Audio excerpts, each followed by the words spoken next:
Stop saying, "I want more money." Seriously, stop it. If you're a professional working in an English-speaking environment, that phrase is probably costing you thousands of dollars. Most people, especially non-native speakers, fail at salary negotiation because they make it all about their personal needs instead of their professional market value. But what if I told you that using a few simple power phrases could be the difference between a tiny 5% raise and a massive 20% increase? Stick with me, because today we're breaking down exactly how to do it. Let's dive right into the biggest mistake I see professionals make over and over again. It's being vague and sounding weak. Phrases like, "I was hoping for a higher salary," or "I would like more money immediately," put you on the back foot. They make you sound unsure and almost apologetic for asking. In today's global companies, especially by 2026 and beyond, negotiations aren't based on hopes or wishes. They're based on data, impact, and a clear demonstration of your value. When you sound hesitant, you're telling the hiring manager that you don't fully believe in your own worth. And if you don't believe in it, why should they? Remember, they expect you to negotiate. It's part of the game. Coming in with weak language is like showing up to a chess match and telling your opponent, "You do really know how the pieces move. You've already lost. So, let's change that right now."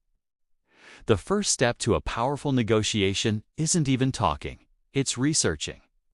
Before you even think about stepping into that meeting or getting on that call, you need to do your homework. Your goal is to understand your market value. This means looking at industry reports, using websites like glassdoorsalary.com and even LinkedIn Salary Insights. Look for what professionals with your level of experience in your specific role, in your city or industry, are currently making. Don't just look at one source. Gather data from multiple places to find a realistic and defensible range. You're not pulling a number out of thin air. You're building a case based on solid evidence. This research is your foundation. Without it, everything else you say will feel weak and unsubstantiated. So, spend a good hour or two on this. Find the average, the 75th percentile, and the 90th percentile for your role. This gives you a low, medium, and high target. Now you're prepared. Once you've done your research, you're ready to deploy power phrase number 1. This happens when they ask you about your salary expectations. Instead of giving a single, rigid number or saying something vague, you're going to use this phrase. "Ready," you say? "Based on my research and the current market benchmarks for this role in the tech industry here in Austin, I am looking for a range between $110,000 and $125,000. Let's break down why this is so effective. First, "based on my research" instantly signals that you are a serious professional who has done their due diligence. You're not just guessing.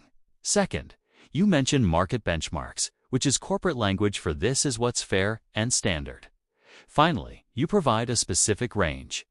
This gives them a clear idea of your expectations, but also shows a degree of flexibility. It anchors the conversation in a high but reasonable zone. UVA just shifted the entire dynamic from you asking for money to you presenting a data-backed business proposal. Okay, so you've presented your research-backed range. What usually happens next? The hiring manager or HR representative will likely follow up with a question like, "Okay, thank you for sharing that. Can you tell me a bit more about why you feel you should be at the top end of that range?" This is the moment of truth. This is where most people stumble and start talking about their rent, their student loans, or their family expenses. This is a huge mistake. The company doesn't care about your personal bills. They care about the return on their investment, which is you. This brings us to power phrase number 2. The value pivot. When they ask why you deserve that amount, you pivot the conversation directly to the value you bring.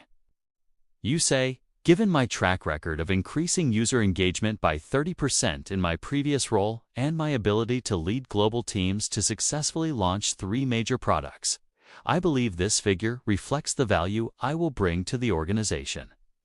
Let's dissect that. The key word here is reflects the value. You are connecting your salary expectation directly to your past achievements and future contributions. You're not asking, you're stating a fact. My value is worth this much. You need to prepare your specific achievements beforehand. Quantify them whenever possible. Did you increase revenue by a certain percentage? Did you save the company money? Did you improve a process that saved time? Did you manage a team that exceeded its goals?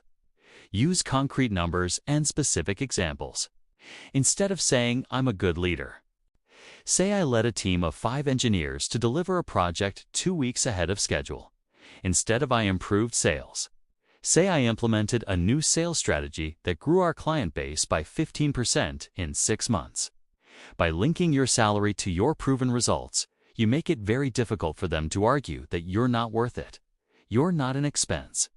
You're an investment that promises a great return. Now, let's talk about the scenario where they come back with an offer, but it's lower than what you were hoping for. Let's say your range was 110 to 1 to 5K, and they offer you 105K. Your first instinct might be frustration or disappointment. You might want to say, that's too low, or I can't accept that. But reacting with negativity can shut down the conversation and make you seem difficult to work with. This is where you need to be strategic and use power phrase number 3, the soft negotiation.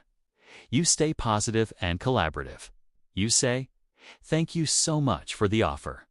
I am very excited about this opportunity and the chance to work with the team. However, the base salary is slightly lower than I had anticipated based on the market and the responsibilities of the role. Is there any flexibility in the total compensation package? Let's look at why this works so well. First, you start with gratitude and reiterate your excitement.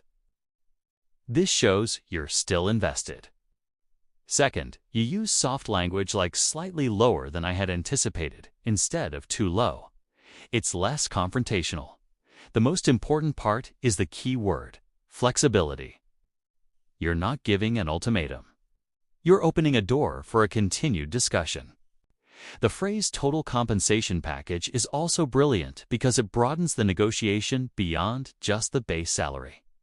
Maybe they can't move much on the salary, but they might be able to offer a sign-on bonus, more stock options, additional vacation days, or a budget for professional development. By asking about flexibility in the total package, you invite them to find a creative solution with you. You're working together to make it work, which is a much more powerful position to be in. So, let's put it all together. What we've created here is the market value formula. It's a simple 3-step process: research, followed by the value pivot, followed by the flexibility question. Step 1. Research. You do your homework to find a data-backed salary range. Step 2. Value pivot. You connect that range directly to your quantifiable achievements and the value you will bring. Step 3. Flexibility. If the offer is low, you use soft, collaborative language to explore all aspects of the compensation package. This formula transforms you from someone timidly asking for more money into a strategic business professional who is negotiating a partnership.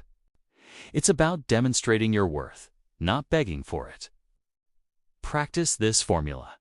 Write down your achievements. Rehearse the phrases. The more prepared you are, the more confident you will sound, and confidence is incredibly persuasive in any negotiation. Remember, negotiation is a skill, not a favor you're asking for. It's a normal and expected part of the hiring process. Companies build negotiation room into their budgets. If you don't ask, you are simply leaving money on the table that they were probably willing to pay you. For my non-native English-speaking professionals out there, mastering these phrases is especially crucial. Clear, confident, and strategic communication can level the playing field and ensure you are compensated fairly for your global talent. Don't let language be a barrier to earning what you're worth.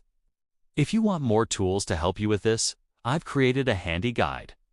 If you want my salary negotiation cheat sheet with even more power phrases and a step-by-step checklist, just comment the word salary down below and I'll make sure you get access to it. Thank you so much for watching. Don't forget to subscribe to Fluent ESL Professional for more practical tools to unlock your global career. See you in the next video.